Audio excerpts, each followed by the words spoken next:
Have you ever wondered how people whom you considered good could fall into darkness? Not through some grand villainous plot, but through 1,000 quiet compromises. This is the heart of the Lucifer effect. We're not born monsters. We're shaped by invisible forces. The roles we're handed, the systems we inherit, the whispers of just following orders. Philip Zimbardo's Stanford Prison Experiment revealed how ordinary students morphed into tyrants or victims in days. Stanley Milgram showed us how 65% of us would deliver lethal shocks if an authority insisted. These aren't stories about evil people. They're about us, how easily our morals bend under pressure, and how heroism lies in resisting that bend. This video isn't a map to hell. It's a flashlight for the shadows we all carry. Using the hero's journey framework, we'll trace how conformity, obedience, and fear erode our integrity, and how ordinary people rewrite that script. From the banality of evil to the courage of whistleblowers, we'll explore why the line between good and evil isn't fixed, but a daily choice. You'll meet philosophers like Hannah Arendt, psychologists like Carl Jung, and everyday heroes who've stared into their own shadows and stepped back. This is your invitation to understand the Lucifer effect, not as a curse, but as a call to vigilance. The first step, admitting how human we all are. Let's get straight to the point. You ever see someone you know, a buddy, a girl, even someone you admired, do something terrible and think, how the hell did you get there? Here's the twist. Maybe they're not some cartoon villain. Maybe life just pushed, like a tree growing sideways in a storm, year after year, until it forgets what a straight line even looks like. This isn't a horror movie plot. It's about us, you, me, us. The messy truth, that line between good and bad, isn't set in stone. It's an old rope bridge. And some days, the wind whistles, the planks are loose, and the earth starts sliding right under your feet. Imagine this. One day, you're given a job title, a uniform, or even just a label. Boss, parent, leader. Overnight, people start treating you like the role, not the person. That's what broke those students in the Stanford Prison Experiment. Kids who'd never hurt a fly turned into guards who tortured, or prisoners who crumbled, not because they were villains, because the story they were told, you're in charge or you're powerless, rewrote their instincts. The guard's uniform didn't make them cruel, it just handed them a permission slip. And permission, buddy, is a dangerous thing. Here's the scary part. We're all playing roles, parent, employee, citizen. We think we're choosing who to be, but sometimes the role starts choosing for us. Hannah Arendt had a fancy term for it, the banality of evil. Let's cut through the academic fog. Evil isn't a demon. It's the quiet, everyday choices we make to keep the peace. It's staying silent when your friend cracks a racist joke at dinner. It's snapping at your kid because they need to learn, even as guilt knots your stomach. It's voting for the lesser evil while thinking, does any of this even matter? These aren't epic downfalls. They're tiny, cracks in our character, one compromise at a time. So why do we slip so easily? Blame biology. Our brains love to judge others. They're just bad people. But when we mess up, it's always, I had no choice. Psychologists have a term for this, but let's skip the textbook. It's survival mode. When your back's against the wall, when your job's on the line, your kid's crying, or you're just desperate to belong, morals start feeling like a luxury you can't afford. A soldier shoots because orders said to. A nurse covers up a mistake to keep her job. A teen mocks a classmate to dodge the bully's radar. None of these start with hatred. They start with fear. But here's the thing. If darkness creeps in slowly, so does the light. Carl Jung talked about our shadow self, the parts of ourselves we don't like to admit exist. But what if that shadow isn't here to shame us? What if it's here to teach us? Think about the last time you lied to avoid an argument. That pit in your stomach? That's not failure. That's your soul tapping your shoulder while saying, hey man, you're better than this. Becoming a hero doesn't mean you have to slay beasts. It means hearing that tap. So, where do we go from here? Every day we get to choose. Will we let the roles we play harden into cages? Or will we stop, take a breath and ask, is this really me? The answer isn't found in saving the world. It's in the quiet moments. When you hand back the $20 the cashier overpaid you. When you shut down a malicious joke at the bar. When you swallow your pride and say, I messed up. The line between good and evil isn't in some far-off courtroom. It's here, in your hands, in the choices you make before your coffee gets cold. And the first step to holding that line, admitting how damn easy it is to cross. You've stood at the edge of this cliff before.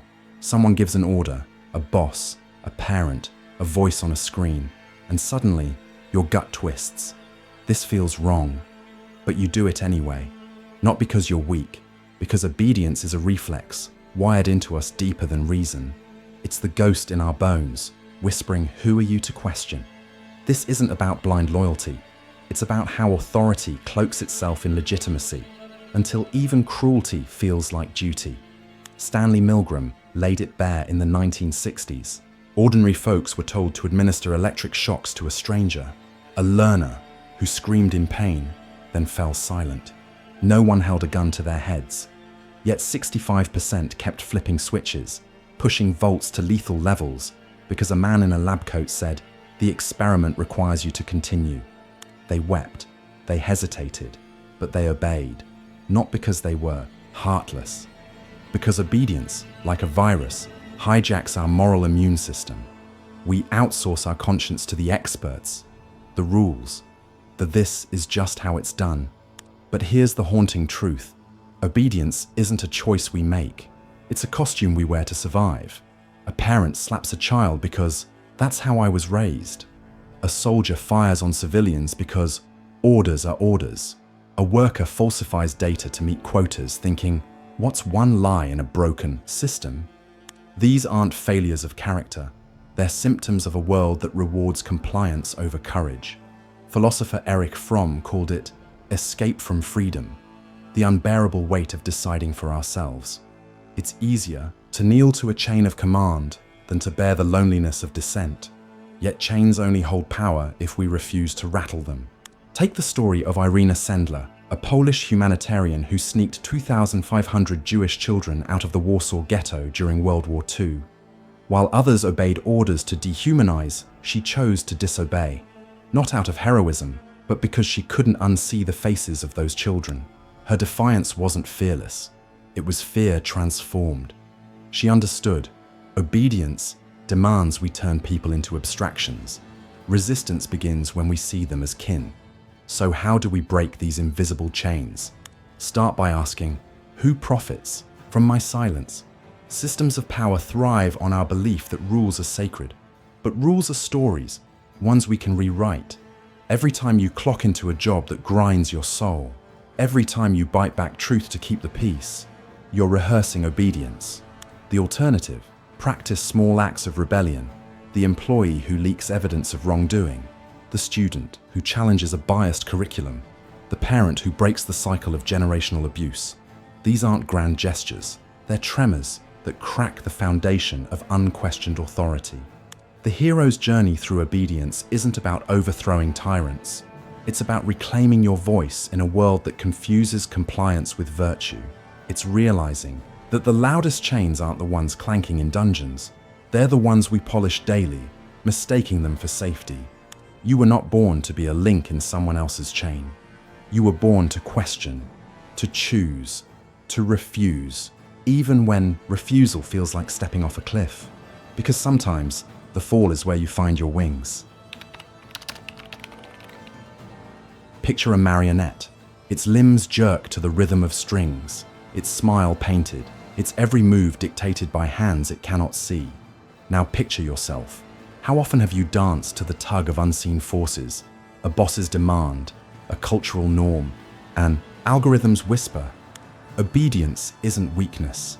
It's a silent pact we make with power, trading autonomy for the illusion of control. But here's the truth no one admits. The strings are an illusion. The chains are forged in our own hands. Let's talk about modern alchemy, not turning lead into gold, but turning people into instruments. In 2010, a tech company ran an experiment. Users were shown posts designed to amplify outrage. Engagement skyrocketed. People shared, commented, raged, not because they wanted to, but because the platform's invisible architecture told them to. No one shouted orders, no lab coats demanded compliance, yet millions obeyed, their anger monetized, their morals flattened into data points. This isn't Milgram's lab. This is the new obedience, subtle, algorithmic, and dressed as choice. Why do we comply? Blame the brain's love for shortcuts. Neurobiology shows that questioning authority triggers the same stress response as physical pain. Our minds cling to hierarchies like life rafts, bosses, governments, even social media influencers, because uncertainty feels like freefall.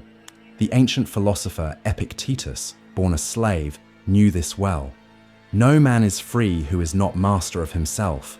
Yet we crown masters everywhere, handing them our agency like spare change. But obedience has a shadow twin, complicity. Take the factory worker who ignores safety violations to keep their job, the parent who forces a child into a loveless marriage to honor tradition, the citizen who clicks agree on terms they'll never read, feeds a system that commodifies their privacy. These aren't sins of action, they're sins of inaction, the slow bleed of "I'll just go along" that stains the soul. Here's where the hero's journey twists. To break free, you don't need to slay enemies. You need to see the strings. Psychologist Albert Bandura called this moral disengagement, the mental gymnastics that let us harm others while feeling blameless. It's the CEO who says, "I'm just maximizing shareholder value," as layoffs gut families. The soldier who thinks, "I'm protecting my country," as villages burn. The real crime isn't the act. It's the story we tell ourselves to make it bearable.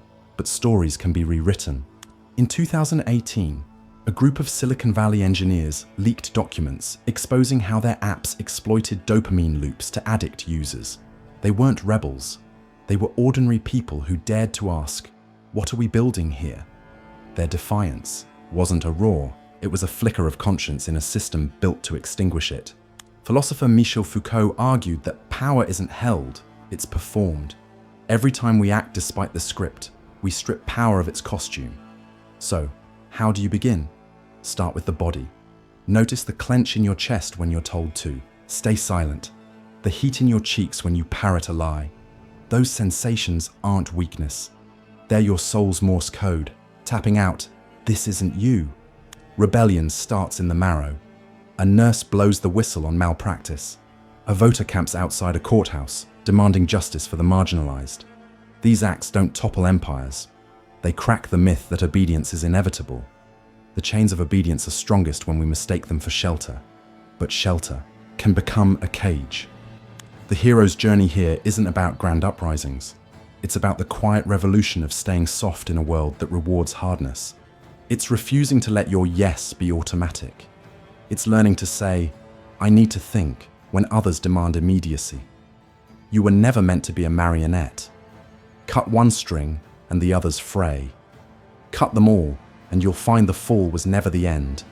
It was the start of learning how to fly. You've seen the ruins, scrolled past the headlines. CEO jailed for fraud, soldier haunted by war crimes, neighbor arrested for hate speech. We call them fallen, as if they tumbled from grace in a single step. But decay is slower than that. It's the residue of 1,000 unchecked choices, a trail of breadcrumbs left by a self we no longer recognize. The legacy of the fallen isn't their collapse, it's the crater they leave behind. The question isn't, how did they fall? It's, what grows in the wreckage? Let's start with guilt, the ghost that haunts every moral undoing. Guilt isn't a flaw, it's a fossil. Proof that somewhere beneath the rubble, a conscience still flickers. Take the whistleblower, Edward Snowden. When he leaked NSA secrets, he didn't just expose a system, he exposed himself. His legacy isn't just the documents, it's the global debate they ignited. How much freedom are we willing to trade for security? The fallen aren't cautionary tales, they're mirrors. And sometimes, the crack in the glass is where the light gets in. But guilt alone doesn't rebuild. For that, you need moral imagination, the audacity to envision a world beyond the damage. Remember post-genocide Rwanda. After 800,000 deaths in 100 days, the nation faced an impossible task. Not just rebuilding their country, but rebuilding their trust. They didn't erase the past. They blend it into their schools, their laws, and their art. Villagers who'd lost families to machetes sat beside perpetrators in Gacaca courts, not for justice, but for truth. Philosopher Hannah Arendt called forgiveness the only reaction that doesn't merely react. Rwanda's legacy, a masterclass in rewriting the script. Yet, most of us aren't rebuilding nations. We're rebuilding ourselves. After the affair, after the lie, after that moment, we became the villain in someone else's story. Psychology calls this moral injury, the soul-deep wound that festers when we betray our own values. Veterans know it. Addicts know it. You might know it too, that midnight ache when the masks come off, and all that's left is the stranger in the mirror. Here's where the hero's journey pivots. Redemption isn't about erasing the past. It's about composting it, turning shame into soil. Take the story of Derek Black, former heir to the white nationalist movement. Raised on hate, he became a rising star in extremist circles, until college classmates invited him to dinner, not to confront but to listen. Years later, he publicly renounced his ideology, dismantling the legacy he'd inherited. His fall wasn't the end. It was the first step toward a harder, truer life. So, how do we begin? Start with the debris. Audit your regrets like an archaeologist. What patterns keep surfacing? The shortcuts you took to please others, the lies you mistook for armor, the times you chose loyalty over truth. Then, plant something new in that rot. Not grand gestures, but daily rituals of integrity. The executive who donates stock options to employees after a layoff. The parent who apologizes to their child for years of emotional neglect. The influencer who deletes their account, trading followers for authenticity. Let's be real.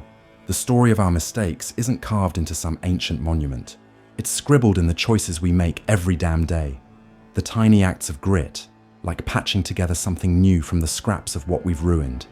Nietzsche said, "One must still have chaos in oneself to give birth to a dancing star." You don't need to be perfect. Hell, you just need to be here, willing to step in the dirt and plant something new, even when your hands still shake from all you've broken. We are all fallen, and we are all rising, not towards sainthood, but towards something more human, a self that's been broken, examined, and reassembled with glue and grit. The final act of the hero's journey isn't victory. It's a turn to a world still scarred, but fertile. To a legacy that whispers, "I did this, and now I do better." By now, you've walked the tightrope between good and evil. You've seen how uniforms, systems, and fear can rewrite our moral code, and how ordinary people choose to rewrite it back. The Lucifer effect isn't a life sentence. It's a warning. Morality is a muscle, and atrophy is always one compromise away. But within that warning lies power. This journey isn't about condemning the fallen. It's about recognizing that we're all a breath away from becoming them, and a choice away from rising. Nietzsche said, "He who fights monsters must see to it that he himself does not become a monster." Redemption isn't purity. It's the messy work of replanting gardens in the rubble of our mistakes. The hero's journey ends not with a trophy, but with return to a world still flawed, armed with the hard-won knowledge that obedience, conformity, and fear only win if we stop questioning. You hold the pen to your legacy. Will you let the system draft your story, or will you scribble in the margins, defy the script, and rewrite what's possible? The fallen teach us that evil thrives in autopilot. The antidote is to stay awake, to choose, again and again, the kind of human you want to be. The last page isn't written yet. What will yours say? Every sunrise is a blank page. The monsters you've met, the shadows you've carried, they don't vanish. But neither does your power to kneel in the dirt, plant seeds where you once spilled ashes, and whisper, "Not today." The world bends toward those who refuse to let their choices fossilize. Keep writing.